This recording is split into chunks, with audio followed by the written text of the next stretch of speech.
There's an urgency in my spirit to tell God's people a few things. One is that it's very important in this season, in this time, that you know God for yourself, that you know His Word, you know how to speak to Him, you know how to hear Him, you know it for yourself. Because there are many false prophets, there are many people who are out here speaking things, prophesying things, saying things, speaking things, preaching, teaching all kinds of doctrines and things that are not in line with the Bible, with the Word, and they are not what God has said. And so lately, God, He keeps bringing me to like everywhere and everywhere in my reading that He has been bringing me to. What He has been showing me is that He's about to do some separating. That He's about to really show who's really rocking with Him, and who's just perpetrating. And He's about to prove by promotion. And He's about to show people who is really operating in His spirit and by the Holy Spirit, versus who just operating under Jezebel, Baal, doing in divination, operating in all those things. He's about to show who's really who. And He actually brought me back to a couple of things. And yesterday He actually had me in Zechariah 5. And I was reading the vision of the flying scroll. And as I was reading the vision of the flying scroll, I began to feel a sense of urgency and grief at the same time. Because what He said was that concerning the flying scroll in chapter 5 verse 3, He said, then He said to me, this is the curse that goes out over the face of the whole earth. Every thief shall be expelled according to this side of the scroll, and every perjurer shall be expelled according to that side of it. I will send out the curse, saith the Lord of hosts. It shall enter the house of the thief and the house of the one who swears falsely by my name.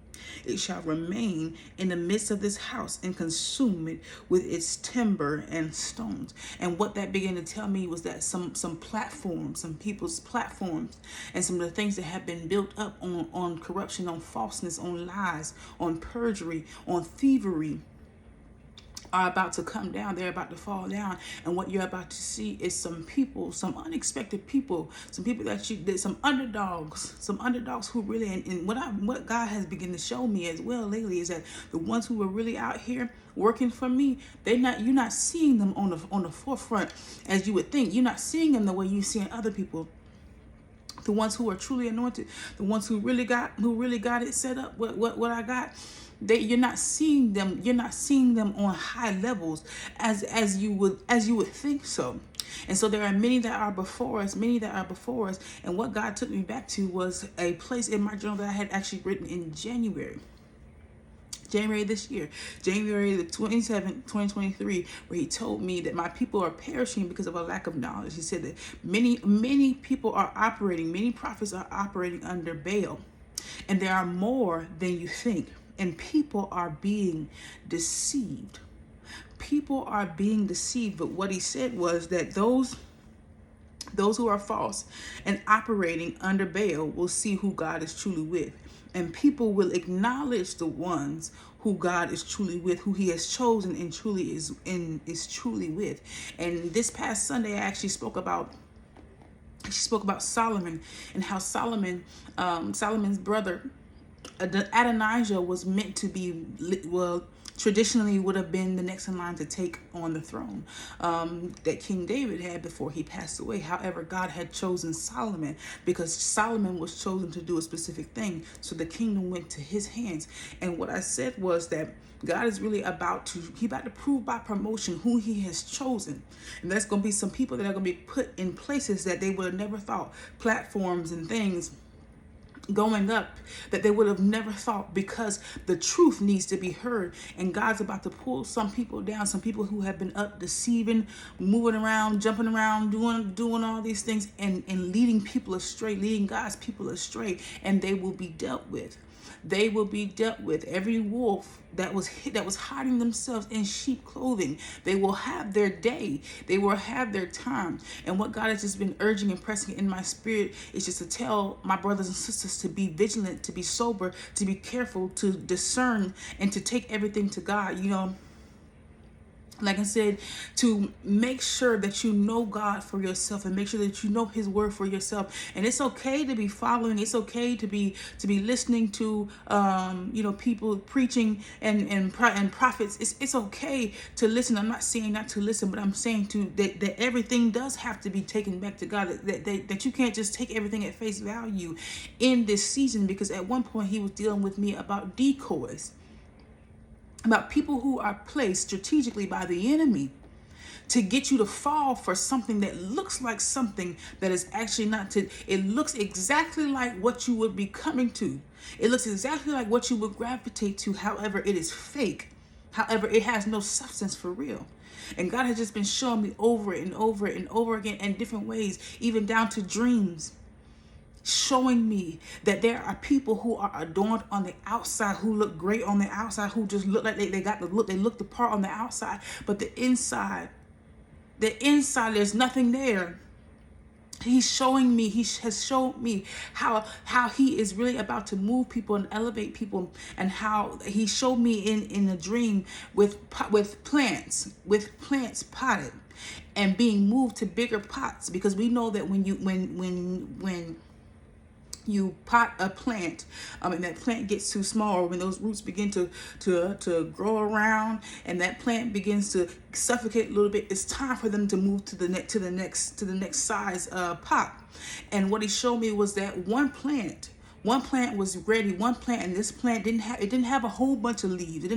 Wasn't full and bushy, like it wasn't like that, but it had nice big leaves, and they were green and healthy. And it was able to successfully be moved to another pot. But there was another plant that just, from the outside, it just looked like it just had all that going on. The leaves just flows, a bunch of little leaves, like a mane that came down from the plant. But when it was taken out of the pot to be changed into a different pot, there were no roots at all. There was nothing there. And I remember saying, this one cannot be replanted. And there's about to be a whole lot of people who can't be replanted, who won't be replanted, because there's nothing there. It's all good on the outside. And so what God is really urging in my spirit is one, for others to be watchful, to be mindful, and not to pay too much attention to what's on the outside, because man sees, as he told Samuel before he anointed King David, he told Samuel, look, man looks at the outward appearance, but I look at the heart. God looks at the heart. And so it's the heart that he sees. And a lot of the hearts are not right. But to his faithful ones, listen, it's that time. I know that I have a brother on TikTok, Stevie, who has mentioned the transitional time that we are in, and I'm 100% in agreement that there has been a shift, and it is a transitional time. And many of you can feel it by the warfare, because because right now the enemy is also trying his hardest to get you to revert back, to go back, to tempt you, lusts, temptations, and things of your old life, or just things of how you used to be, tempting you with those things, trying you with those things, the warfare, testing you with those things, trying to get you to go back, trying to get you to reinitiate and come back into covenant, or come back into agreement with him, trying to get you to go back, think those things so that you can forfeit. But we have come out of Egypt, and now we've been in the wilderness long enough, and now we're about to step into some promises. We're about to recover some things. We're about to get some things. We about to be like Joshua going forth. And so the enemy is trying his best to take us back, but he can't. You come too far to go back now. But for the faithful ones, keep going. For the faithful ones, keep seeking his face. For the faithful ones, keep reading his word, listening for his voice and following his voice, remaining vigilant, sober, vigilant, and ready for the instruction, and ready for when he says to go, and being obedient. Because many people, many of his faithful ones are really, while it may seem like after a while the world is just going, it's going to seem like some things is just going absolutely crazy, but his faithful ones, God's chosen ones, his faithful ones who are obedient, who are walking with him, won't have to worry about it. They won't have to worry about it. But there's about to be some promotions. There's about to be some moving to some different positions, some different locations, some different things going on. And he's about to prove who he's really with, who's really rocking with, and who he's not. He's about to show who is the wheat and who is the tare. Who is the real, who has the real value, and who's really just perpetrating. Who's really empty on the inside and just perpetrating, and who's a decoy, and who's just having you come, who's just having you or leading you astray, or leading you the wrong way, or just leading you into it, still keeping you bound in the world with ideologies and doctrines and things that are not biblical. And that's just what he's been pressing on me heavily, because there are way too many people. And if you pay attention, if you simply just read the word, and if you simply just understand what it looks like, and you pay attention, you will begin to see. And what I've been seeing a lot lately too is that there are too many people who are supposed to be believers who cannot discern, who do not have the ability to properly discern the spirits behind people. How Jezebel is running rampant in the church, how that spirit is running rampant in the church, and how these things are just being allowed, and these teachings, and not to mention the compromise, the amount of compromise that believers are engaging in. And God is like, the time is up. The time is up. I'm about to show you. I'm about to reward my faithful ones. And the wicked ones, they ain't going to continue to prosper. The ones who just seem like they just going to continue to go up and up and up and up. They just could, no. They will not be, that prospering is about to switch up. Okay, I know that many of us have been hearing that we know that the word says the wealth of the wicked is laid up for the righteous ones. And I know that there have been many to prophesy about a wealth transfer. And I believe wholeheartedly that there is going to be a transfer, or that there's going to be a switching around of some things, so that God's people can get their hands on the resources, can get their hands on the things that they're supposed to have, so that they can ultimately build up his church, build up what's real, build up what he originally intended to be built from the beginning. So I want those who are listening, those who are here, and I pray that you all have, that those who do have the ears to hear, that they hear this, and that the hearts of the listeners are soft and open and open to hear and to understand and to receive, so that you don't miss God, and so that you don't be deceived, and so that the enemy cannot trick you or fool you into following foolishness, and won't trick you out of what God has promised you, or what he has been trying to get you to see, or the abundant life that you can have in him. Because if you have not noticed, this world is it's not going to get no better. I'm seeing so much mockery. There's recently a movie that came out called Praise Now, or Praise Him, or Praise This. And immediately upon, when I first saw the trailer for that movie, it didn't settle with me. Because when I saw the cast members, and I said no. And I saw what was going on, and I said, this seems like a mockery. And there was actually one person that I was actually on Facebook one day, and I was checking out the shares for other people just to see what people were saying. And I saw that one young man said, I like the movie. It shows you that you can turn anything into gospel, which told me that the standard that people have for holiness is low, and that's absolutely unacceptable. That people have truly tried to level out what's worldly and what's holy, and it's not the same. The measure is not the same, and God is not pleased. But the mockeries that are going on, the things I have seen on the media, on the internet, the things that have just been infiltrating, that have just been programming, there's so many things, and God is not pleased, and it grieves me, because I know that God's hand of judgment is going to come down.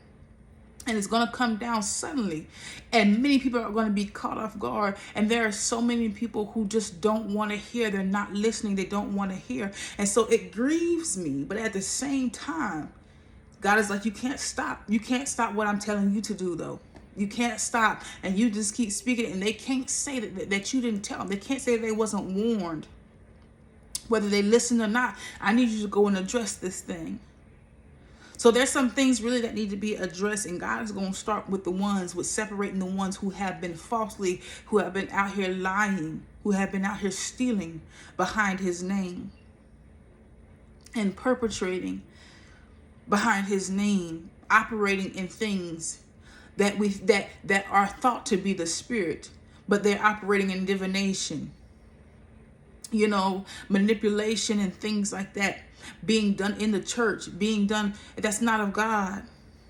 It's not of God. And there's so many things.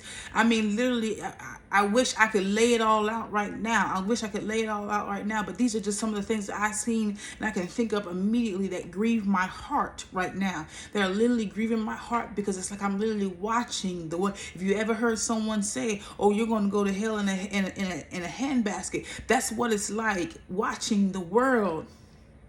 Watching people, and even more, it's one thing to see non-believers because they don't believe, but to see so-called believers, to see those who are calling themselves Christians, calling themselves believers, falling for the things of the enemy.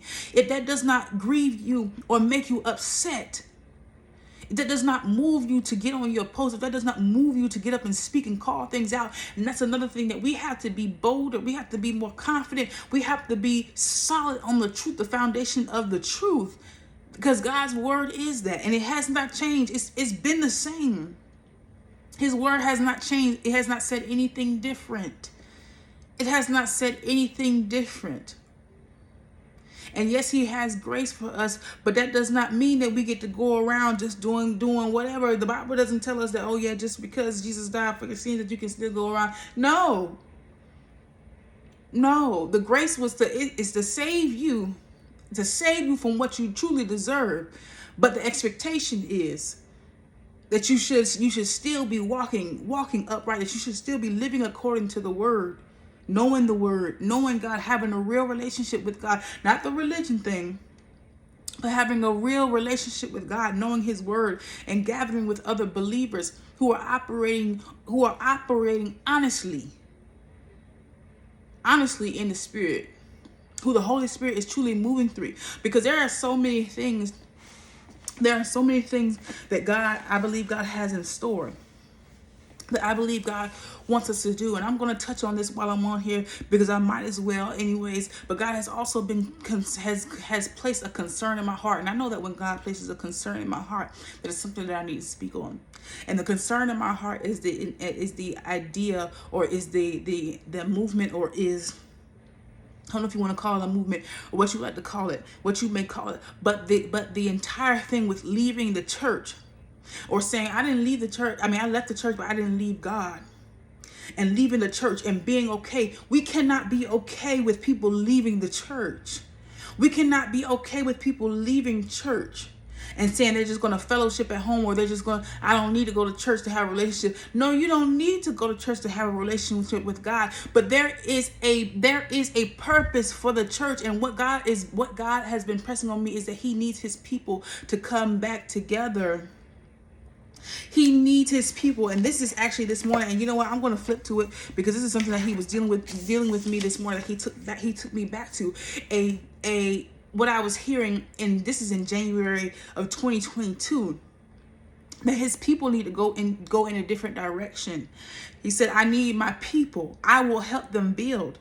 And he showed me 2 Chronicles. He showed me, I had a vision of, he showed me, mention cedar logs, and I was able to see. And he needs his people to build, to go back. And he had me actually in Zechariah.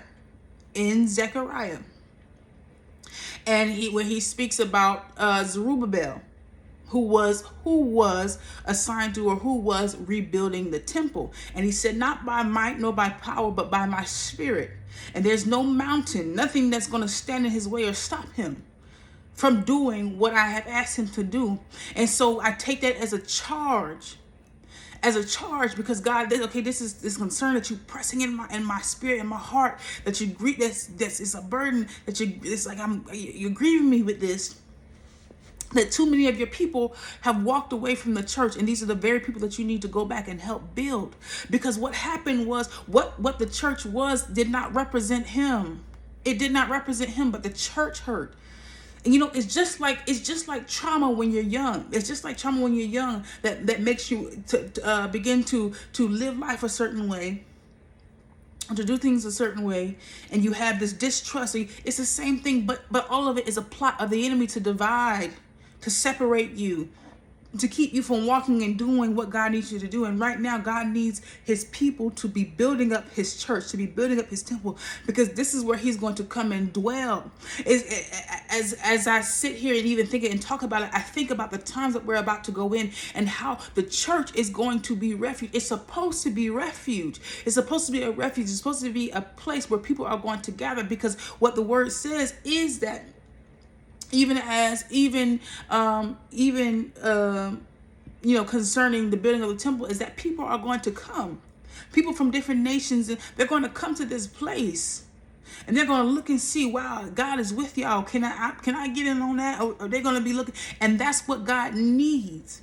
And he needs it to be set up. But as long as people are saying, I'm leaving the church, I don't do church, people keep forsaking, they forsake the fellowship. And one thing I learned about the enemy is that he will isolate you. He loves to isolate you. So you have people who are forsaking fellowship, forsaking the church. They're leaving it. They don't want no parts because of how the church has treated them. But the church that's been treating them has not been treating them the way that God intended. The love has not always been there. Manipulation has been there. Witchcraft has been there. All these things, divination has been in there. And that has been pretending to be what represents God, and it doesn't. And now what he's doing, he is raising up a remnant, raising up a body, raising up a people, raising up a few. And these few people, these few faithful people, they know who they are, and they know what they have been assigned to do.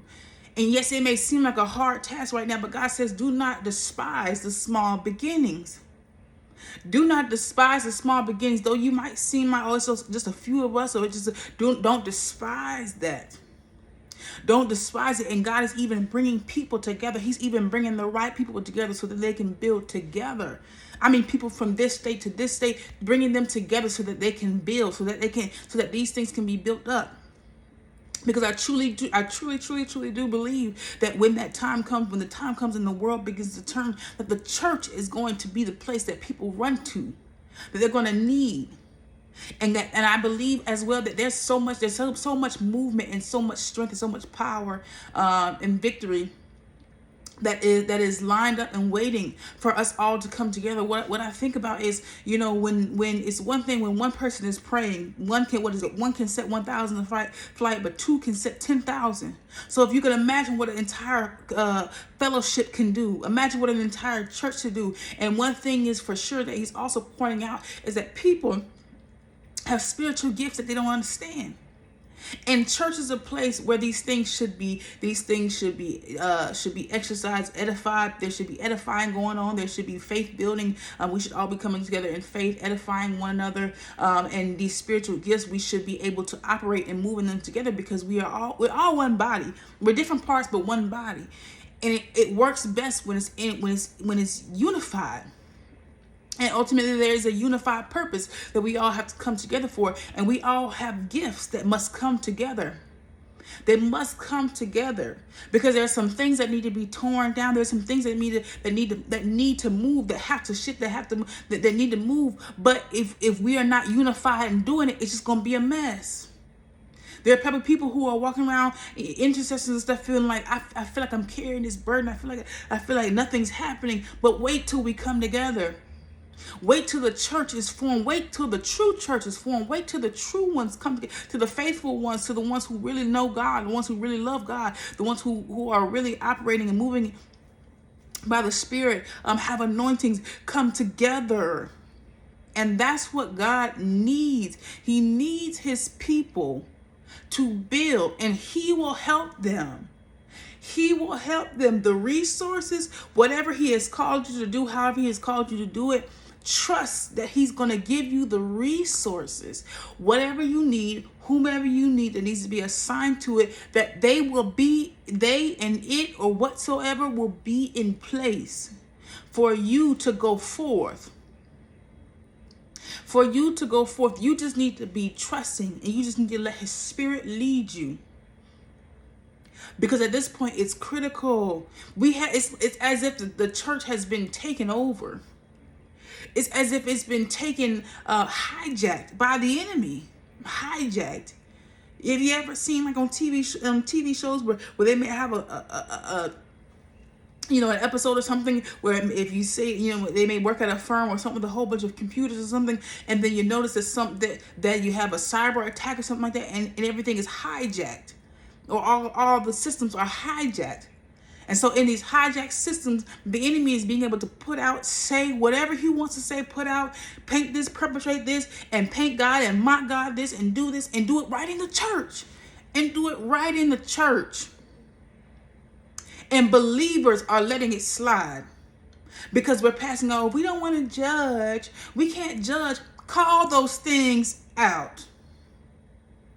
There's no reason anybody should be sitting back and not speaking up and saying it. And the problem, majority of the problem is that the prophet's been silent, that the true prophet's been silent. That people who, long time ago, who should have been opening up their mouth and saying something weren't. People became comfortable. They became passive. I want to keep the peace. I don't want to say nothing. I'm going to keep the peace. No, that's not what the word is. That's not what the word came to do. That's not what Jesus came to do. He didn't come to do all. He didn't come to, everybody kumbaya. He didn't come for that. No, I came to set the record straight. I came to put the truth right here in front of your face. That's what I came for.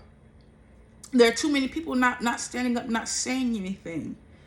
And the church is going through, it's been hijacked, and the enemy is literally got his own software, his own programming, reprogramming and resetting every church. The progressiveness and just not even regarding what's truly holy, and we're moving by emotions, and moving by emotions more than we're moving by the Spirit. Charisma, this whole charismatic movement of and motivational. We need what's real and we need what's raw, and God needs, and I believe that God has chosen people he has chosen. And I believe that the people who have left the church, who have experienced the hurt, who have left the church, are the very ones who I believe are bold enough that if they turned to him and they humbled themselves and came back and did what God asked them to do, boy, do I know if they would just let God show them the truth, that listen, it was the church that hurt you was not the church that I outlined. They don't represent me. They don't represent my love. Okay, and my love is not passive. My love is not just it doesn't excuse everything. My love is fair. It's just. It's gracious. It's merciful. However, it holds accountable. It holds a standard. My love is just not just going to allow you to do whatever you want to do. It's not just going to allow you to disobey my law and get away with it. It's not going to allow that. It's just so many things, and my prayer is just that many people will begin to see that many of those who, especially the ones who have been hurt, the ones who have felt like they need to walk away, that in your relationship, that as you get closer to God, and that as you come into him, that you will see, that you will also hear the call to come back, because you are needed. You are needed. You are truly needed. That the gifts that God has placed in you, they're not going to work. You cannot separate. You can't separate an arm and expect the arm to do what the arm needs to do when it's not connected to the body. You can't separate the foot and expect the foot to do what it needs to do when it's separated from the body. You can't expect that. But we need those parts to come back. We need those gifts to be operating and moving and at work in the church. We need it. We need the unity. I just can't stop thinking about how much power, how much movement, and how much things could change if the people got back on one accord, in one fellowship, with one faith. I mean, with the same faith in Jesus Christ, and knowing what He died for, His grace, understanding His grace, understanding what the love of God truly is, understanding the law, the expectations, what it's truly like to be transformed by the renewing of your mind, what it's truly like to live a life of worship, to understand all these things, even understanding spiritual warfare, deliverance. I mean, if we could all come together and have that understanding and believing together and allowing God's Spirit, the Holy Spirit, to move, and so that His will can be done on earth as it is in heaven. Just the difference that could be made. So I know I kind of went on a rant today, but I just really wanted to touch on this because these are some things that God has been weighing on my heart that need to be known. And as He has me praying or studying or doing things according to this, I pray that you as well, you listening, or brothers and sisters, that you as well will begin to think on these things. Seek God about these things, understand these things, see what's going on in the world, see what's happening, and see what God is trying to get your attention to, so that His people can come together and do what He needs them to do. And do what's according to His will, and stop allowing the enemy to come in and take over and hijack and move around in this world the way he's moving, because he's got so many of us bound up when it's supposed to be Him that's supposed to be bound up. But meanwhile, many of us are still bound up, undelivered. We just all over the place, and we just look like a bunch of people just going like that. Nobody's moving in the same direction. But everybody needs to be going collectively in the same direction. And so I just pray that you all hear this and receive this and understand it, and begin to pray on these things. Pray for God's people. Pray for your believers. Pray for your brothers and sisters, and pray for the workers of the vineyard. Pray for the ones who are out there trying to do the best that they can to build where they can, to do what they can. Pray for those, because it's not easy, especially when everybody else is looking at you like, why are you doing that? Or when they're like, I'm not coming to no church. Or when they're trying to persecute, or they're doing all these. Pray for those. Pray for those ones. Pray for those workers. And my prayer is that you too will also pick up what the work is that God has placed in your hands to do as well. And so I love y'all, and I will see y'all again probably next week or sometime. But I thank y'all for watching. Don't forget to like, comment, subscribe, and share this video. And I will talk to you guys next time.